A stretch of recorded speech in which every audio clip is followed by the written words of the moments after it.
WhatsApp everyone, welcome back to the channel. I hope मेरे सब बच्चे एकदम मस्त होंगे और अच्छे से लेक्चर्स रिवाइज कर रहे होंगे। तो चलिए अब शुरू करते हैं बच्चों। ये लेक्चर 27 है। फटोफट अपनी कॉपी पेन निकाल लो। इस वीडियो में हम डिस्कस करेंगे गुडविल के बिल्कुल बेसिक्स, ठीक है। और टॉपिक की जो गुडविल के कैलकुलेशंस में सैक्रिफाइसिंग पार्टनर को क्यों गुडविल के रूप में कॉम्पनसेशन दिया जाता है गेनिंग पार्टनर के द्वारा, उसको डिकोड करेंगे। नहीं तो आज तक हमें यही बताया गया है कि गेनिंग पार्टनर जो है वो सैक्रिफाइसिंग को गुडविल का शेयर देता है, बट क्यों देता है वो देखेंगे अभी, ठीक है। फिर इसके रिलेटेड जर्नल एंट्रीज देखेंगे और नेक्स्ट वीडियो में इन्हीं टॉपिक्स के बेस पर बच्चों एमसीक्यूज एंड शॉर्ट क्वेश्चंस होंगे, वो भी आपने जरूर देखने हैं, ठीक है। तो चलो फटाफट से अब शुरू करते हैं।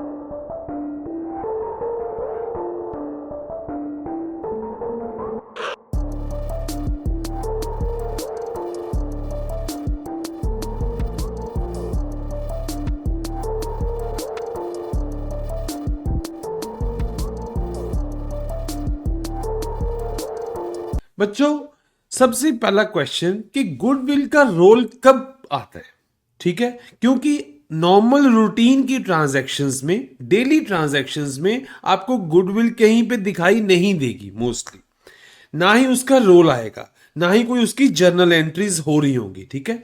गुडविल का रोल तभी आता है जब पीएसआर चेंज हो, प्रॉफिट शेयरिंग रेशो जब जब चेंज होगा तब तब गुडविल का रोल आएगा, ठीक है। अब प्रॉफिट शेयरिंग रेशो कब कब चेंज हो सकता है? नया पार्टनर ऐड कर दो तब चेंज हो जाएगा, एग्जिस्टिंग पार्टनर की डेथ हो जाए, रिटायरमेंट हो जाए तब चेंज हो जाएगा, या एग्जिस्टिंग पार्टनर्स खुद ही डिसाइड कर लें कि यार हमने अब आपस में पीएसआर चेंज करना है तब चेंज हो जाएगा, कोई फर्म बिक जाए, कोई खरीद ले तब पीएसआर चेंज हो जाता है। ये सब चीजों को बोलते हैं हम रिकॉन्स्टिट्यूशन होना, ठीक है। इसको बोलते हैं रिकॉन्स्टिट्यूशन। जब कभी भी रिकॉन्स्टिट्यूशन हो जिसमें पीएसआर चेंज हो ड्यू टू एनी रीजन, उस समय गुडविल का रोल आएगा, ठीक है। क्या होगा, क्या उस समय? उस समय कुछ पार्टनर्स को गुडविल का लॉस होगा, कुछ पार्टनर्स को गुडविल का बेनिफिट होगा। देखो बच्चों, गुडविल एग्जिस्टिंग पार्टनर्स के, सपोज आज पीएसआर चेंज होता है, अब गुडविल आज की डेट में पार्टनर्स ने अपने पास्ट मेहनत के द्वारा कमाई है, पुरानी मेहनत के द्वारा कमाई है, आज पीएसआर चेंज कर दिया। अब ये पीएसआर फ्यूचर प्रॉफिट्स पे तो अप्लाई हो जाएगा, फ्यूचर प्रॉफिट्स पे तो अप्लाई हो जाएगा, बट जो गुडविल आज बनाई है, ठीक है, ये तो पास्ट एफर्ट्स के द्वारा बनाई है ना, तो इसमें दिक्कत नहीं आनी चाहिए। अगर किसी पार्टनर को अपनी पास्ट इनकम का लॉस होता है पीएसआर चेंज के द्वारा, तो वो उसको कॉम्पनसेट हमें करना पड़ेगा, ठीक है। आगे देखो क्या होता है इसमें। सैक्रिफाइसिंग पार्टनर्स दो, जब भी पीएसआर चेंज होगा ना, पार्टनर्स दो कैटेगरीज में बढ़ जाएंगे, एक सैक्रिफाइसिंग एक गेनिंग, ठीक है। सपोज एग्जांपल, एक पार्टनर था, पहले उसको प्रॉफिट मिलता था 1/2 आउट ऑफ 1, ठीक है। दूसरे को भी मिलता था 1/2, लेट सपोज। और बाद में यह हुआ कि एक पार्टनर को प्रॉफिट मिलने लग गया 0.9, 90% जिसको बोल सकते हो आप, या इसको 9/10 भी लिख सकते हो, ठीक है। और दूसरे को जस्ट मिलने लग गया 0.1 या आप 1/10 भी बोल सकते हो, ठीक है। मींस एक पार्टनर जो ए है ये मूव कर गया 50%, पहले लेता था प्रॉफिट, अब ये 90% में मूव कर गया, ठीक है। और बी पार्टनर है, पहले ये 50% प्रॉफिट लेता था, अब ये 10% पे आ गया। मींस इसका 40% बढ़ गया, इसका 40% कम हो गया, कोई चक्कर नहीं है बच्चों। फ्यूचर के प्रॉफिट्स हैं वो इस रेशो में बढ़ जाएंगे। बट बात आती है गुडविल की। अब गुडविल के केस में क्या हो रहा है, कुछ ऐसा पैसा है, आप गुडविल को ऐसा समझो कि ऐसा पैसा है कि जो ए और बी ने अपने पास्ट एफर्ट्स के थ्रू कमाया है, पास्ट, ठीक है। तो वो जो पास्ट एफर्ट्स के थ्रू कमाया वो तो इसी रेशो में रहना चाहिए ना। फिर वो पैसा, फ्यूचर का प्रॉफिट आप नई रेशो में बांट दो, कोई चक्कर नहीं है। जो पास्ट की इनकम थी उनकी गुडविल के रूप में, वो तो इसी में रखो ना।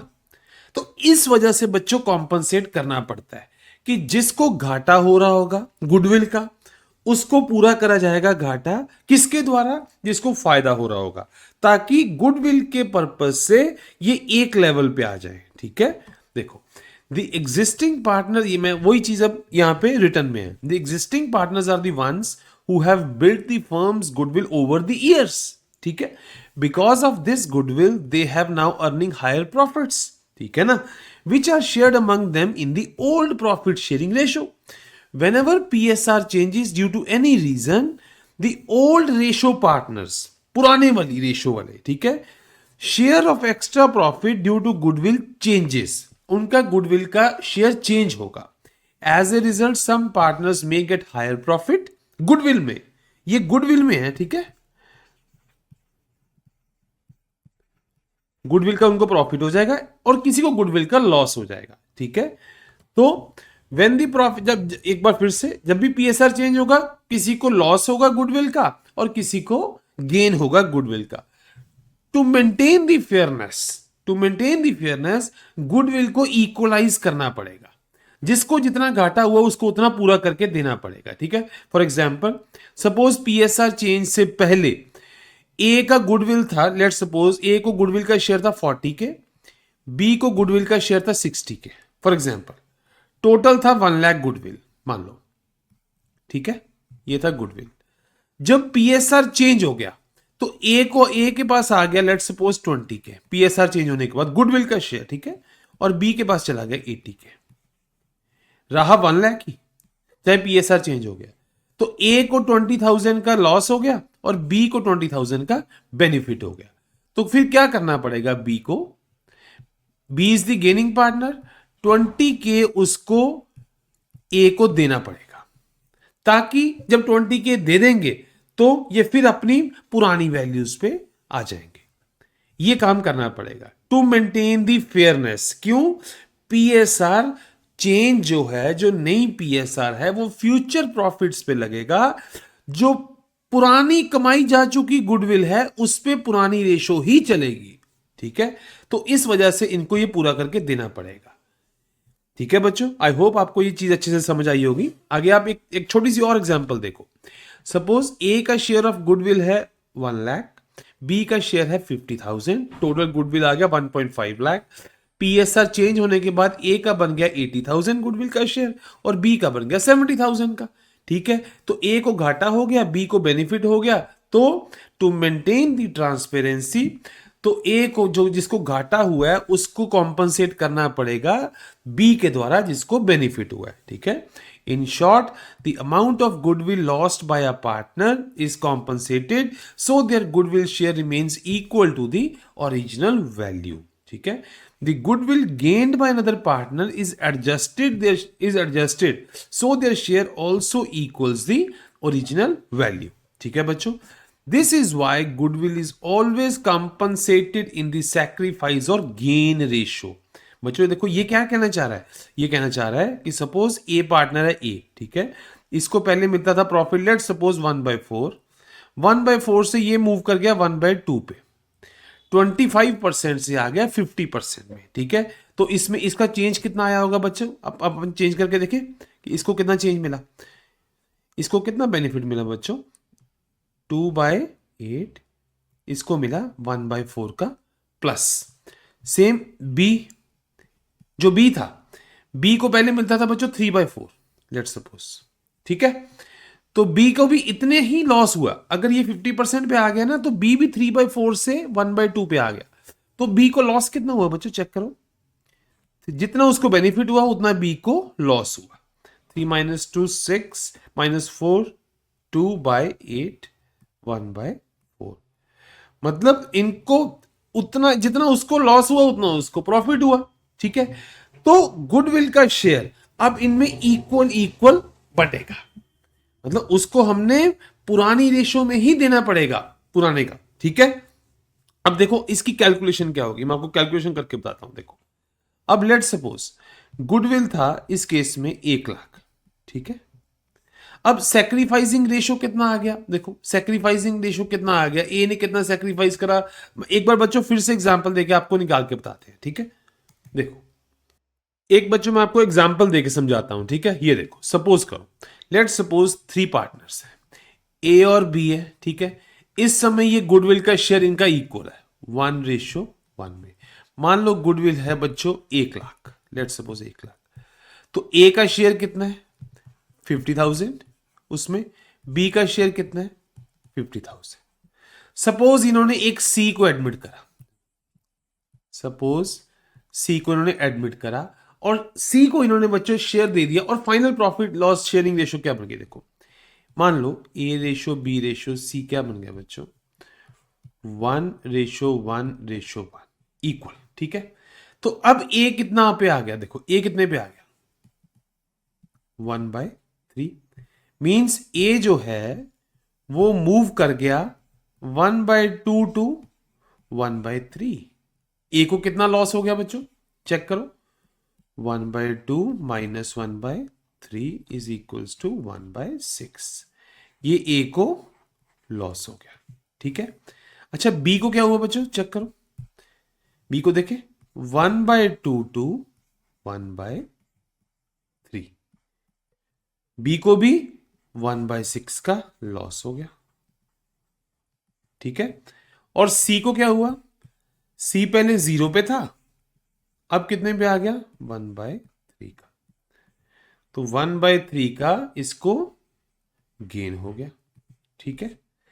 अब गुडविल का डिस्ट्रीब्यूशन कैसा होगा, डिस्ट्रीब्यूशन ऐसा होगा कि डिस्ट्रीब्यूशन होने के बाद ये पुरानी वैल्यूज पे ये 50K पे आ जाएंगे, ठीक है। अब देखो सेक्रीफाइस किस रेशो में करा ए ने, ए का सेक्रीफाइस कितना बच्चों 1/6, बी का सेक्रीफाइस कितना है 1/6, ठीक है। अब इनका सेक्रीफाइसिंग रेशो कितना है 1:1, ठीक है। अब इस रेशो में ये डिस्ट्रीब्यूट हो जाएगी गुडविल, इस रेशो में ये गुडविल डिस्ट्रीब्यूट होगी कि लेट सपोज अगर गुडविल है आपकी 1 लाख, सपोज गुडविल है 1 लाख, तो ये दोनों को 50K का कॉम्पनसेशन हो जाएगा, दोनों को 50K का कॉम्पनसेशन हो जाएगा, सो दैट ये अपनी ओल्ड वैल्यूज पे ये वापिस आ जाएंगे, ठीक है बच्चों। बच्चों मैं अब आपको एग्जांपल देके समझाता हूं, ठीक है। देखो लेट सपोज ए और बी पार्टनर्स हैं, ठीक है। इनका प्रॉफिट लॉस शेयरिंग रेशियो है 1:4। इन्होंने सी को भी एडमिट कर लिया, ठीक है, और प्रॉफिट लॉस शेयरिंग रेशियो बना लिया इन्होंने 1:1:1, ये डिसाइड हो गया, ठीक है। अब देखते हैं ए को क्या हुआ, क्या घाटा हुआ कि फायदा। ए को था पहले था 1/5, बाद में हो गया 1/3, तो ए को तो हुआ प्लस। कितना प्लस हुआ बच्चों उसको चेक करते हैं, 1/5 माइनस 1/3 दैट इज 2/15 का प्लस हुआ, ठीक है। अब बी को देखते हैं बच्चों, बी था पहले 4/5, 4/5 से बी मूव कर गया 1/3 पे, तो 4/5 से 1/3 बी को हुआ लॉस है, ठीक है, बी को हुआ है लॉस। चेक करते हैं बी को कितना लॉस हुआ है, 4/5 minus 1/3 it is equals to 4 minus 5 7/50, B को इतना लॉस हुआ है, ठीक है।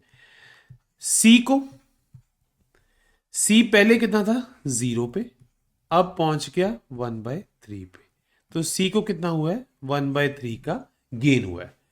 इट मींस इनको गेन हुआ ए को और सी को, और लॉस हुआ 7/15 का बी को, है ना, इतना हुआ ना।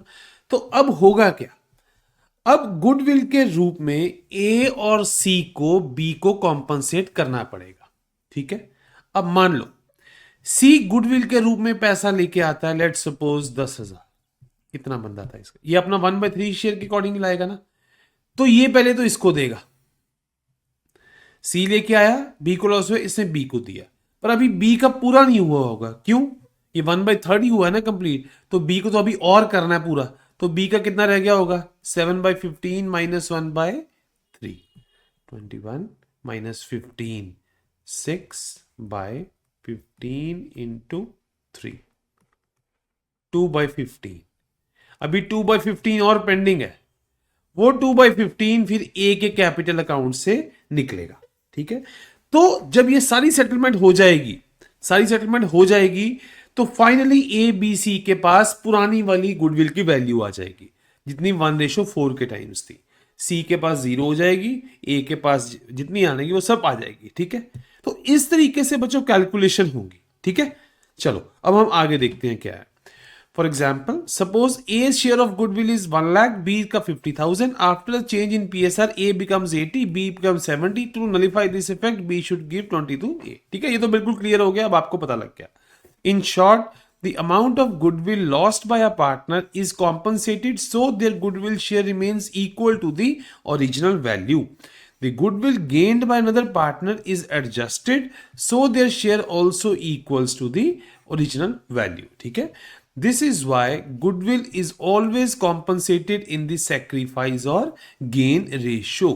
ये आपको बच्चों हमेशा ध्यान रखना है। ठीक है, सब ये कहना क्या चाहता है, लेट सपोज दो पार्टनर्स ने सेक्रीफाइस करा और दो पार्टनर्स ने गेन करा। ठीक है, और जो गेनिंग पार्टनर थे वो 1 लाख रुपया लेके आए, मान लो गेनिंग पार्टनर थे वो 1 लाख रुपया लेके आए। ठीक है, अब 1 लाख मिलेगा किनको, ए और बी को। 1 लाख मिलेगा किसको, ए और बी को।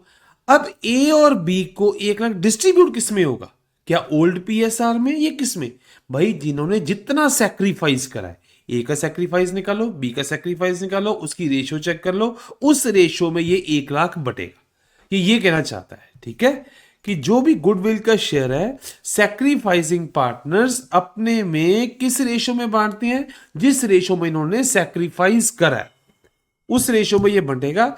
उसके बाद ये कैलकुलेशन पुराने जैसी वैल्यूज पे ये पहुंच जाएंगे। ठीक है, चलो आगे देखते हैं। After determining the value of goodwill using a pre defined method, देखो बच्चों गुडविल को कैलकुलेट करने के बहुत सारे मेथड्स होते हैं, आगे हम करेंगे वन बाय वन। आप मान के चलो कि गुडविल वैल्यूएट हो चुकी है। ठीक है, अब नेक्स्ट स्टेप क्या है, to settle the amount of goodwill. ठीक है, अब गुडविल को सेटल करना है, means sacrificing partner gaining partner से सैक्रिफाइसिंग की तरफ मूव करना है। अब क्यों करना है वो बच्चों ऑलरेडी आपको बता दिया है। कैसे करना है बच्चों, वो सैक्रिफाइसिंग रेशियो में करना है। ठीक है, जिस रेशियो में सैक्रिफाइस करें उस रेशियो में करना है। एक बार मैं फिर से बता देता हूं, लेट सपोज ए भी सैक्रिफाइसिंग है, बी भी सैक्रिफाइसिंग है। इन्होंने सैक्रिफाइस करा 2:3 में। ठीक है, इन्होंने सैक्रिफाइस करा 2:3 में। सी कल को गुडविल का शेयर लेके आया 1 लाख रुपया, 1 लाख रुपया लेके आया, तो 1 लाख जो बटेगा ना वो 2/3 में बटेगा। अब हो सकता है, देखो जो इसमें डाउटफुल चीज क्या है, देखो लेट सपोज एक option old profit loss sharing ratio थी, कुछ old ratio, second new PSR, third sacrificing. ठीक है, तो ये जो गुडविल का अमाउंट होगा ये किस में बटेगा, ये बटेगा थर्ड ऑप्शन सैक्रिफाइसिंग रेशियो में। जिसमें सैक्रिफाइस हुआ उसमें बटना है, तभी तो सिस्टम इक्वल हो पाएगा। लेट सपोज अगर ए को गुडविल का लॉस हुआ, मान लो 1/3 को 1/3, लेट सपोज बी को लॉस, या इसको लेट सपोज मान के चलो 2/3 का। ठीक है, तो बी को लेट सपोज लॉस हुआ फॉर एग्जांपल 1/3 का। ठीक है, तो इसी रेशियो में बटेगा ना, 2:1 में, तभी तो वैल्यू इनकी पूरी हो पाएगी। मींस हमेशा ये सैक्रिफाइसिंग रेशियो में गुडविल का डिस्ट्रीब्यूशन होना है। ठीक है बच्चों, देखो अब मैं देखते हैं कि किस तरीके से गुडविल का पेमेंट होता है। जो तो सबसे पहले गेनिंग पार्टनर है, ठीक है, वो हो सकता है सैक्रिफाइसिंग पार्टनर को बाहर ही, मतलब आउट ऑफ कंपनी, वो उसको पेमेंट कर दे, डायरेक्ट उसके बैंक अकाउंट में डाल दे। ये नॉर्मली होता नहीं है, बट हो सकता है वो कर दे। वो करेगा तो फर्म की बुक में कोई एंट्री नहीं होगी।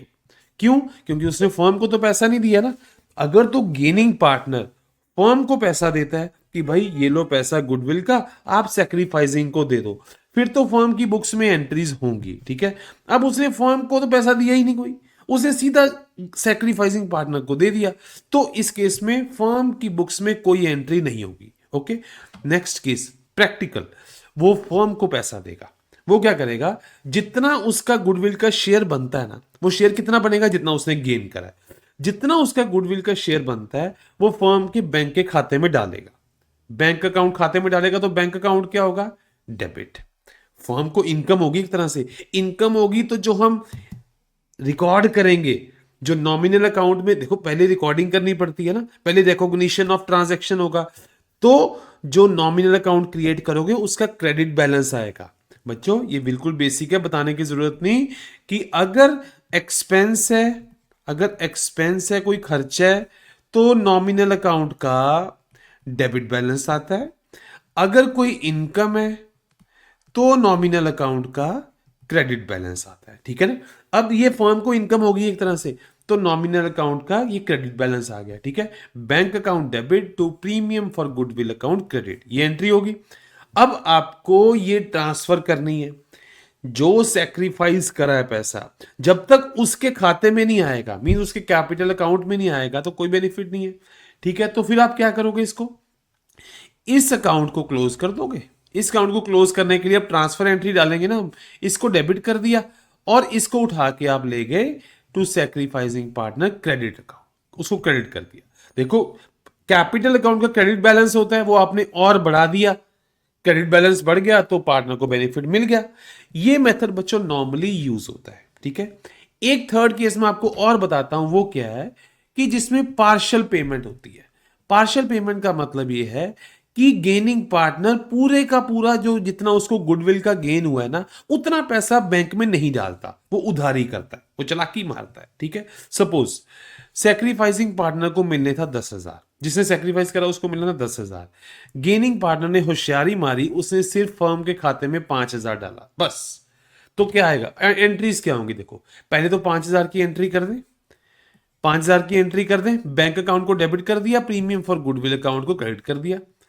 तो जो 5,000 बच गया, देखो अब जब ट्रांसफर करेंगे जो 5,000 बच गया, वो हम क्या, उसका क्या करेंगे, वो सीधा उसके कैपिटल अकाउंट से निकाल लेंगे हम, वो सीधे का सीधा हम उसके कैपिटल अकाउंट से निकाल। तो फिर ट्रांसफर एंट्री क्या बनेगा, प्रीमियम फॉर गुडविल अकाउंट को तो डेबिट, ये तो 5,000 का डेबिट मार के ये क्लोज कर दिया अपने नॉमिनल अकाउंट, तो जो उसका गेनिंग पार्टनर का कैपिटल अकाउंट था 5,000 उसमें से निकाल दिया। ठीक है, तो कैपिटल जिसको सेक्रीफाइस जिसने करा है उसको आपने 10,000 पूरा करके दे दिया। ठीक है, तो ये बच्चों ये टॉपिक है, आपने होपफुली आप सारा समझ गए होंगे। एक बार मैं फिर से इसको रिपीट कर देता हूं कि जब कभी भी अगर मान लो दो पार्टनर्स हैं, सपोज ये तीसरे को, मैं एग्जांपल लेता हूं, लेट्स सपोज ये तीसरे को लेके आते हैं, बीच में एडमिट करते हैं, तो अगर सपोज ये बन जाता है गेनिंग पार्टनर, ये बन जाता है सैक्रिफाइसिंग पार्टनर, तो जितना इसको गेन हुआ है गेनिंग पार्टनर को, उसमें से पैसा फ्लो करेगा टू दी सैक्रिफाइसिंग पार्टनर को देना पड़ेगा। किस रेशो में देना पड़ेगा, जिस रेशो में गेनिंग वाले ने गेन करा है और जिसमें सॉरी मिलेगा किसमें, जिसमें सैक्रिफाइस हुआ है, जिस रेशो में सैक्रिफाइसेस हुए हैं। ठीक है बच्चों, जब आगे आप इसके न्यूमेरिकल्स इलस्ट्रेशन सॉल्व करोगे आपको ये कॉन्सेप्ट और ज्यादा बिल्डअप होता रहेगा। अब एक आपको ये पता लग गया कि क्यों गुडविल के केस में पैसा जो है in the form of goodwill वो मूव करता है from this gaining to sacrificing. क्यों करता है, क्योंकि पीएसआर चेंज हुआ, पीएसआर चेंज होने की वजह से किसी को लॉस हुआ, किसी को बेनिफिट हुआ, बट फ्यूचर के प्रॉफिट्स में तो वो एप्लीकेबल है। गुडविल तो उन्होंने आज से पहले कमा रखा है, तो आज से पहले कमा रखा है तो इसको पुराने के अकॉर्डिंग ही लेना पड़ेगा। ठीक है, तो जिसको जितना गुडविल का लॉस हुआ उसको उतना दे के पूरा कर दो, जिसको जितना फायदा हुआ उसको वो फायदा छोड़ना पड़ेगा, बिकॉज उसका गुडविल पे कोई राइट नहीं है। ठीक है, तो आई होप बच्चों आपको ये अच्छे से समझ आया होगा, इसमें कोई डाउट नहीं रहेगा। अगर फिर भी कोई डाउट आए आप कमेंट सेक्शन में ज़रूर पूछिए, मैं उसका आंसर करूंगा। और अगर आपको ये वीडियो बच्चों अच्छा लगा हो तो हमें मोटिवेट करने के लिए चैनल को लाइक शेयर एंड सब्सक्राइब ज़रूर करें, और नेक्स्ट वीडियो इसी के ऊपर MCQs पे होगा, वो देखना मत भूलिए। ठीक है, थैंक यू सो मच बच्चों, तो मिलते हैं नेक्स्ट वीडियो में।